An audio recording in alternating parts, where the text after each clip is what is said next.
ያስፈልጌ ያንሶሞን ያጣኋት አዎይ አጋጣሚ ዱንጎ ዛሬ አየኋት የወደድኳት ልጅ አሁናና ኮቻምና የወደድኳት ልጅ አሁናና ኮቻምና አየኋት ዘንድሮ እያቻትና አየኋት ዘንድሮ እያቻትና ሰላም እንዴት ናችሁ? በያላችሁ በጡል ነገር ሰላም ነው። አሽን አንድ ያላችሁ እሞኝላችኋለሁ። ብስጭስኩም ሁሉ ወደች ላይ ከና ሼር እያደረጋችሁ ሐሳቦቻችሁን ልብዞች አቆብሎ ለዚህም ኮልቪ አመሰግናችኋለሁ። ሐሳቡ ሲሞቻችሁ እንደሎ ወዳችሁ 3000 ላይክ እንድትገጩኝ ቦቱቱና አጎፍ ዛቻለ ዘሩ ሚዛናችን ይዘላችሁ መጣ ነው። ሶበር ዜና የአሜሪካው ፕሬዝዳንት ዶናልድ ጄ ትራምፕ 13 ቀን ሙሉ በኢራን ላይ ያወረድኩትን የእሳት ውርጅብኝ ያቋረጥኩት መሳሪያ አጥሮት ገጥመኝ ሳይሆን ኢራን ለምናኝ ነው ብሏል። እኔ ብያቻለሁ ከይሰዬ ነገው ከነገ ወዲያ መጥቶ እንግዲህ ፓኪስታን ለምናኝ ነው እንዳይል ፓኪስታኖቹ መራቸው ከዚህ ጉዳይ ወጥተዋል። ኳታሮቹ ለምናው ነው እንዳይል ኳታሮቹ እንደ ባብ ጭንቅላታቸው እየተቆጠቆጠ ነው። ሳውዲ አረቢያ ለምናኝ ሊል ነው፣ ኤሚሬት ሊል ነው፣ ሁሉም እየተቆጠቀጠ ነው። ማን ለምነችኝ ይበል በቃ ራሷ ኢራን ለምናኝ ነው መደብደብ ያቋረጥኩ ሰሞኑን ዋሽንግተን ፖስት፣ ዘ ኒውዮርክ ታይምስም፣ ሲኤንኤን፣ ፎክስ ኒውስ ሞላ የአሜሪካ ሚዲያዎች ይህን ጉዳይ እየዘገቡት ነው። እንግዲህ አሜሪካ ከፍተኛ የሆነ የኢንተርሴፕተር የመከላከያ የሚሳኤል መከላከያም ሆነ የማጥቃ መሳሪያዎች በከፍተኛ ሁኔታ እየተመናመኑ መሆናቸውን ተናግረዋል፣ ዘግቧል። ይህንን ራሱ ትራምፕም አምኗል። ትናንትና በእርግጥ አሜሪካ ያላት እጅግ በጣም የተራቀቀ የጦር መሳሪያ ክምችት እየተሟጠጠ ነው ብሏል። እሱም ራሱ አምናል። እና ይሄንን በከፍተኛ ሁኔታ በከፍተኛ ፍጥነት ለመተካት 24 ሰዓት እንዲሰራና ከፍተኛ ድጋፍ እንዲደረግ አዝዣለሁ። መሳሪያዎቻችን በፍጥነትና በከፍተኛ ጥራት እንዲሰሩ እየተደረገ ነው። ነገር ግን ለጊዜው ለኢራን የሚሆን አለኝ ብሏል። እውነት አሁን አረጋ ቤተሰቦች ምን ብያለሁ? ትናንትና ወዲያ ለኢራን የሚሆን አይጠፋም። ቢጠፋ አሜሪካ ኢራንን በጥርሷን ቢሆን ትነክሳለች፣ በኮብልስቶንም ቢሆን ትፈነክታለች እንጂ አቷት ብያችሁ ነበር። እና አሜሪካ የጉልቤ ያለ የወንድ ያለ የጆግና ያለ የቱ ጋር እንገናኝ የሚገጥመኝ እያለች ስታቅራራ ነበር። ያው አስፈልጌ ያን ሰሞን ያጣኋት አወይ አጋጣሚ ድንገት ዛሬ አየኋት ብላለች።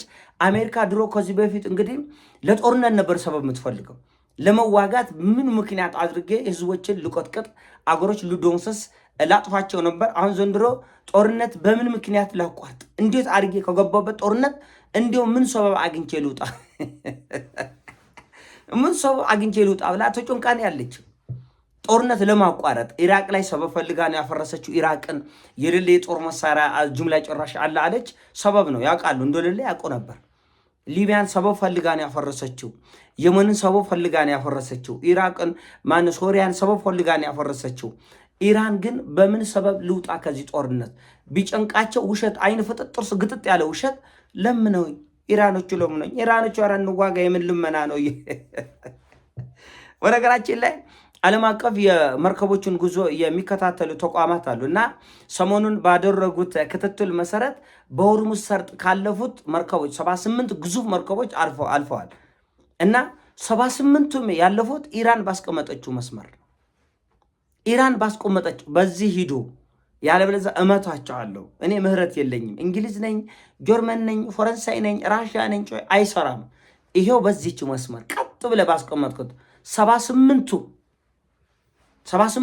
የተንቀሳቀሱት ኢራን ባስቀመጠችው መስመር እና ተቋሙ ማንስቼክ ይባላል። ምናልባት እናንተ ቼክ ማድረግ ከፈለጋችሁ የዓለም የመርከቦችን እንቅስቃሴ የሚከታተለው ማንስቼክ የተባለው ተቋም ባወጣው መረጃ መሰረት 78ቱም 99.9% ኢራን ባስቀመጠችው አሜሪካ ባስቀመጠችው አይደለም። አሜሪካ እንደማታድናቸው ታውቃለች። የአሜሪካ ግዙፍ የጦር መርከቦች ራሳቸውን ለማዳን እየፈረጠጡበት ባለበት ሁኔታ ሌሎች መርከቦች አሜሪካ ታድነናለች የሚል የጅል የቆርቆንዳ ሐሳብ እንደማይኖራቸው እርግጥ ነው።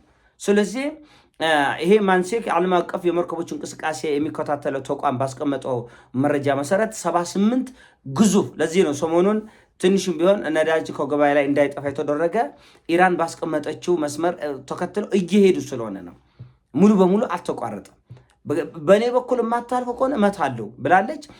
በቃሏ መሰረት ተመተዋል። የኳታርም የሳውዲ አረቢያ መርከቦች ተመተዋል። ሌሎቹ ግን እሺ ጋሽ በጀ እርሶ እንዳሉት ያሉት ግን በትክክል ምንም አይነት ችግር ሳይገጥማቸው በሆርሙዝ ሰርጥ በኩል እንዲያልፉ የኢራን ፍቃድ ተሰጥቷል። በዛም መሰረት አልፈዋል ማለት ነው። እና እነዚህ ኢራኖች ትክክለኛ ጀብደኛ ህዝቦች ናቸው። አሜሪካ መስመር አስቀምጣለች። እኔ የፈቀድኩት በደቡባዊ ኦማን እንደምታውቁት ከኢራን ጋር ተስማምታ መልሳ በመካዷ ምክንያት ኦማን እንድትቀጠቀጥ ተደርጎ ወደ ልቦና ተመልሳ ተረጋግታ አንገት ደፍታ እጇንም እግሯንም ሰብስባ ተቀምጣለች። ኦማን ስለዚህ በደቡባዊ ኦማን እለፉልኝ ያለችው አሜሪካ ሳይሆን እየተሰማች ያለችው በሆርሙዝ ሰርጥ በኩል እለፍ አናትን ሳላፈርስል ብላ ኢራን ባስቀመጠችው መስመር መሰረት 78ቱም ግዙፍ መርከቦች በዛ መስመር ነው ያለፉት። ታዲያ ማን ነው አለቃ? ማን ነው አሸናፊ? እስቲ በዚህ ጦርነት እናንተ አይታችሁ ፈረዱ። ማን ያሸነፈ? ማን የበላይነቱን ይዞ ያለ? በዓለም አቀፍ ማህበረሰቡ ላይ ተጽዕኖ እየፈጠረ ያለ ማን? ኢራን ነች። እየተከበረ ያለው የኢራን ቃል ነው እንጂ የአሜሪካው ቃል አይደለም። ለምን? አሜሪካኖቹ ራሳቸውንም ማዳን አልቻሉም። እንኳን የሌሎችን አገር መርከቦች ሊያድኑ ቀርቶ አደጋ ውስጥ መግባት አልተፈለገም። የ100 ሚሊዮን ዶላሮች ቁማር ውስጥ መግባት አልተፈለገም። ኢራን ያለችውን እሺ በጀ ጌቶች ብሎ በመቀበል በሰላም ማለፍ ይሻላል የሚል ውሳኔ ላይ ተደርሷል። ይሄም ነው እየተተገበረ ያለው። ሌላው በጣም የሚገርመኝ የኢራን ተራድኦ ለነዚህ አጋሮች አሉ፣ በየመንም በሁቲም። እሱን በሌላ ጊዜ በሰፊው እንሰራዋለን። ነገር ግን በመጀመሪያው የጦርነት ቀናት ላይ ሲታኮስ የነበሩት ኢራንና ሂዝቦላ ብቻ ነው። ሂዝቦላም በአነስተኛ ቁጥር በመጠነኛ ሁኔታ ነው እንጂ ሙሉ ውጊያ ውስጥ አልገባምና በተለይ የየመን ሁቲ እንዳይተኩስ የኢራቅ አማጽያኖችም እንዳይተኩስ ተደርጎ ነበር። ለምንድን ነው ከተባለ ኢራን ድሪል ጀግና እውነተኛ ጀግኖች አርበኞች በመሆናቸው ምክንያት ወዳጆቻቸውን አሳልፎ አይሰጡም። አፍሪካ ውስጥ ቢሆን አብረህ ትዋጋለህ፣ አብረህ ትዋደቃለህ፣ አብረህ ደም ታፈሳለህ። አንተን አሳርዶ አንተን አስገድሎ በአንተ ሞት በአንተ ሬሳ ላይ ስልጣን ለመያዝ ሰው ይሮጣል። ኢራኖቹ ግን እንደዛ አላደረጉም። በየመን መፍረስ በየመኖች እልቂት ላይ ሳይሆን ድል የሚፈልጉት በራሳቸው ደምና አጥንት ላይ ነው ማሸነፍ የሚፈልጉት። ስለዚህ ሁቲን አርፈ ቁጭ በል ያሉት ኢራኖቹ ናቸው። ለምን? የመጀመሪያው ዱላ በጣም ከባድ ስለሆነ በኢራን ላይ እንዲያልፍ ነው የተፈለገው። የመጀመሪያው የእሳት ማዕበል፣ ሁለተኛ የእሳት ማዕበል፣ ሶስተኛ የእሳት ማዕበል፣ ሁሉም ኢራን ላይ እንዲያልፍ ነው የተደረገው እና እናጥቃ ቢሉም ለምሳሌ ሁቲ ላጥቃ ቢልም በወቅቱ የነበረው ከፍተኛ የኢንተርሴፕተር ሚሳኤል ክምችት ለማጥቃት አይመችም ነበር።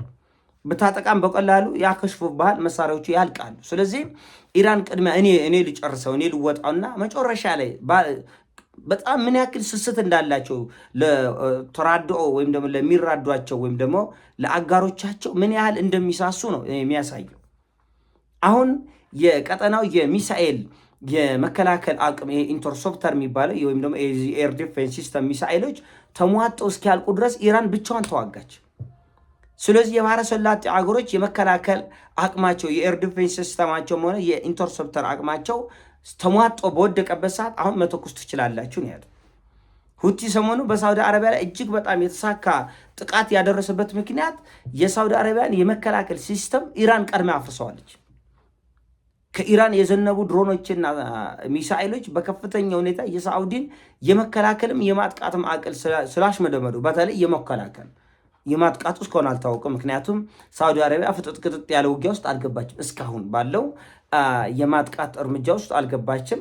ነገር ግን የመከላከል አቅሟ እንዲሰበር ተደርጓል እና ሁቲም ሆነ የኢራቃማ ታጣቂዎች አሁን እንዲያጠቁ የተደረገበት ምክንያት ምንድን ነው? ኢራን የነዛን የመከላከል አቅም አጭዳ ስለጨረሰች ከዚህ በኋላ የተለየ ጫና ስለማይፈጠር ቢያጠቁም ያላቸው ሚሳኤል እና ድሮኖቹ ውጤታማ እንደሚሆኑ ስለታወቀ ነው አሁን የተፈቀደላቸው። የሆነ ሆኖ ይሄ ጦርነት ገና ነው፣ አልተቋጨም። አሜሪካ እንዳለችው ባጣ ለኢራን አላጣም ነው ያለችው። ትራምፕ ማታ እንደዛ ነው ያለ። የጦር መሳሪያዎቻችን በጣም የተራቀቁ መሳሪያዎች አሉ። ቁጥራቸው በከፍተኛ ሁኔታ ተመናምኗል፣ ተሟጣል። ነገር ግን ለኢራን የሚሆን በቂ ያለን ማለት ባጣ ለኢራን አላጣም ነው። ባጣ ለኢራን የሚሆን አላጣም ነው እና ጦርነቱን በፋራም በአራዳም በሐላሉም በሐራሙም አድርገው ያስቀጥላሉ። ኢራንን የማፍረሱ ሂደት ይቀጥላል። ኢራንም ደግሞ የዓለምን ጉሮሮ የማነቋና በዓለም ላይ ፖለቲካዊና ኢኮኖሚ ጫናዎች እንዲፈጠሩ የማድረግ ሂደቷ የሚቀጥል ይሆናል ማለት ነው። ይሄን ሀሳብ ነው። ሀሳብ ሲሞቻችን ላይክ አርግ፣ ሼር አርጎ ወዳችኋለሁ። ፒስ